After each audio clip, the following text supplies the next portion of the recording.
It is true there are 12 of us. This is what I was told when I became a wisdom keeper, that there are 12 of us living on this planet right now, and we have all been taught lessons from the other side, the same lessons. And we all have very special or significant duties to our planet.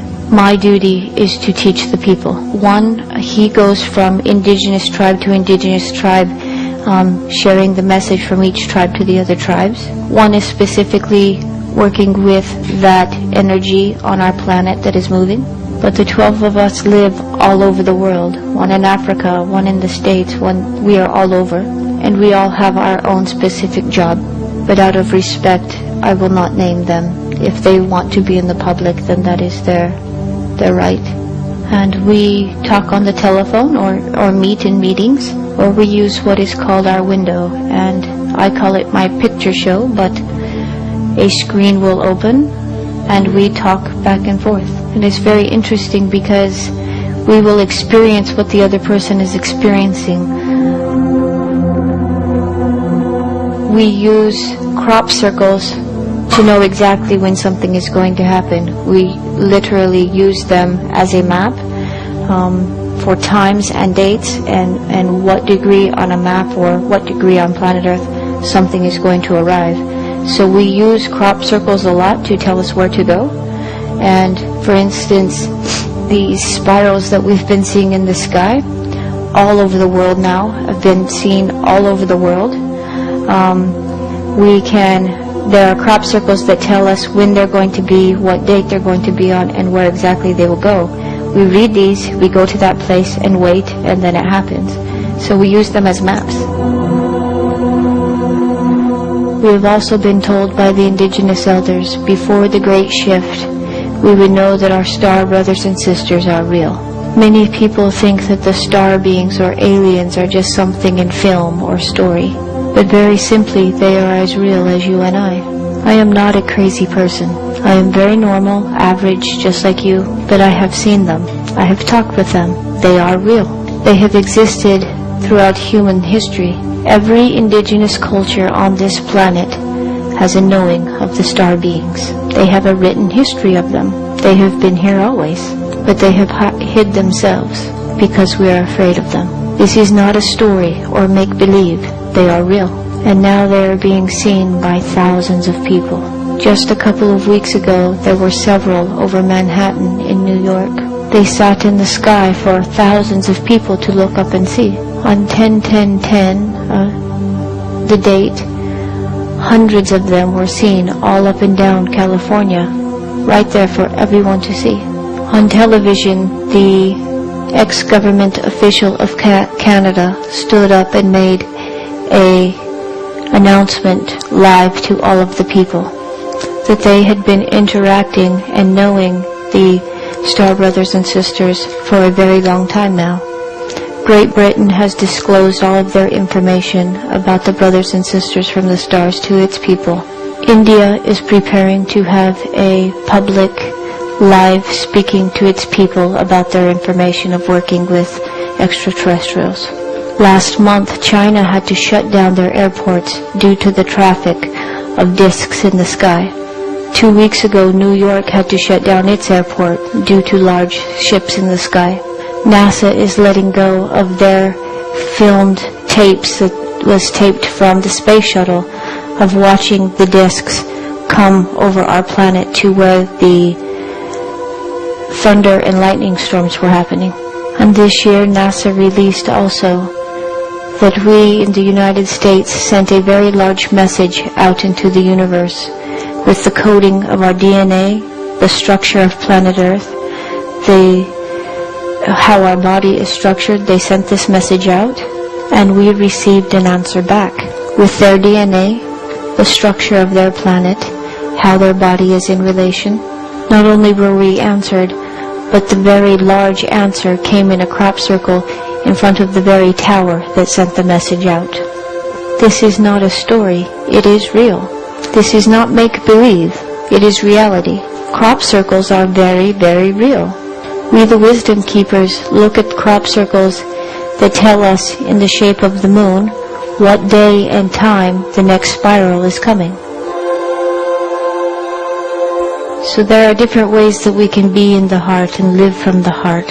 One is to be in that good open heart space. And there are some things that we can physically do as well. We have taken and used crystals for a very long time, and now it is time to give back. Crystals are very, very powerful. Crystals have the ability to hold and retain vast amounts of energy and knowledge. Do you know the smallest crystal can run the largest computer in the world? And this is why when the Atlanteans started to lose their homeland and they left and went to different parts of the world, the one thing they took with them were their sacred crystals. They took with them very, very sacred crystals full of knowledge, love and light, and the 13 crystal skulls. And now these crystal skulls are all over the planet, and they are coming back together. It is a very big and very important prophecy that before the world changes and goes through the great shift, these 13 crystal skulls will be brought together. And now they are coming together, but not all 13, but they are slowly coming together. And it is said when the 13th one is put together, that all of their knowledge and all of their love will be brought to planet Earth. They are real, I have seen them, and they are not made by human hands. We do not have the technology to carve a crystal the way these have been made. They have no carve marks, not even by laser. The grandfathers of indigenous culture say that these were gifts from star beings who brought them and gifted them to us. And within each crystal skull, all 13 come from a different place, and within them is their knowledge of their life and where they come from and all of their wisdom. Crystals are the most powerful thing we have on planet Earth. As well as the 13 crystal skulls, they also took with them very powerful crystals about this big. And now they have been given to me to keep in my care. And now, in the last year, they are being asked to be put back into very sacred points and places of Mother Earth. They go into intersecting ley lines, and ley lines are very strong, very powerful energy lines that very much are real and inside the planet. Ley lines are real. It is energy within Mother Earth, much like the veins in our body. These crystals carry such a huge love vibration and the knowledge and wisdom from ancient times. And now they are being put into the earth, into the ley lines, so that that energy disperses out into the world. And now, for the first time since the time of Atlanteans, these crystals are being placed back into the ley lines of Mother. The first one that was asked to be placed was placed in Santa Fe, New Mexico of the USA. It was placed in ancient Native American sacred holy lands. The second was to be placed within the redwoods of California. These redwoods are not just trees, but are called the Grand Elders. And it was placed deep within, inside of a tree that was hollowed out, and it went deep within, inside the tree. Third, I was sent to the Hawaiian Islands, where the kahunas met me and took me to sacred land. And there the crystal was placed on the island Maui to gift back the Lumerians their crystal. And then I was called to go to the north, and I brought with me the sacred crystal which was placed inside the earth of Sweden. And after this journey is over, I go to New Zealand with a beautiful sacred crystal, and there the Wataha people, the ancient Lumerians, will meet me, and we will go to the sacred lands, and their land will be blessed with their sacred crystal.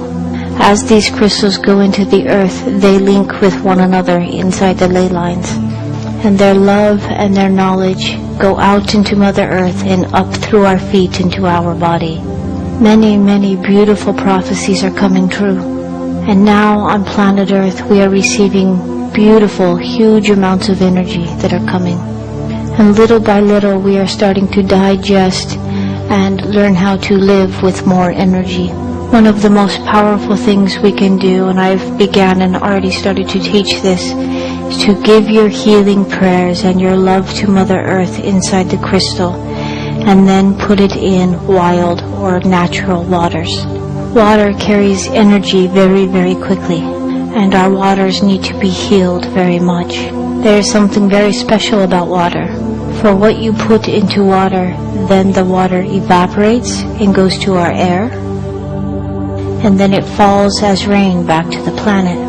So all of the blessings and prayers that you place into this crystal and then put in the water goes back up into our atmosphere, into our air, and falls back and washes to the planet. So not only does your prayers go into the water, but it goes up into the air and then falls down on all of the plants, on the animals, on the flowers, on the soil, onto us. So this is very, very important. When you pray to your crystals, do it with all of your heart's intention, because it makes a huge difference on our planet. It is something that each and every one of us as individuals can do, and it is so powerful. This is how you, as a single individual, can literally change your world. So those of us with crystals, let us be aware that we can do this, and let's go outside and do it. Our animals here on this planet have a soul, and animals are always speaking to us. It is only us that has shut the door on speaking or listening to them. They do not speak with words, they speak through emotion and feeling. Animals feel everything, and if you listen to them, you will feel how they are feeling. When you are in a big, wonderful, loving state and you are open and you are loving, it is amazing how often animals will come right up to you. Because they feel your kindness and your love, they are no longer afraid. Anyone that knows me loves to go for a walk with me because the animals are always coming. In California, when we did the Redwoods crystal ceremony, we had to walk through the forest. And very soon a whole herd of elk came and surrounded me.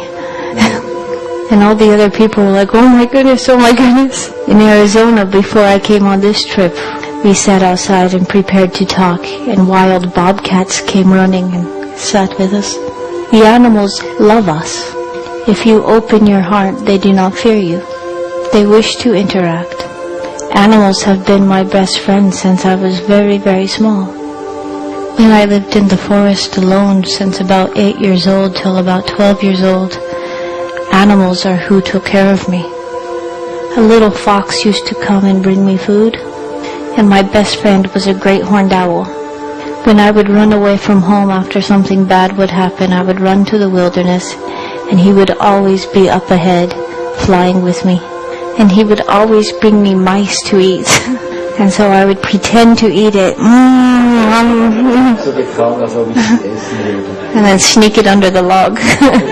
And one day I was at home and I went out to be with the horses, and I heard a big whoosh noise. And I turned around and he flew right into my chest. And I held him and I felt his last 2 heartbeats. And he died there in my chest. And when I went to remove him, his talon was stuck in my heart. And so I carry him around with me always. Animals love us very much. All we have to do is open our hearts to them. There are some very, very special animals living on our planet. There are 3 animals that live on our planet that hold more love and light energy than any human being. Dolphins, whales, and elephants. They are so wise and so beautiful and so full of love. It is true their energy is higher than humanity's, and they are keeping a high vibration on our planet. And when they die, that energy dies. That is why it is so tragic when the whales die, or when an elephant is killed. They are so sacred.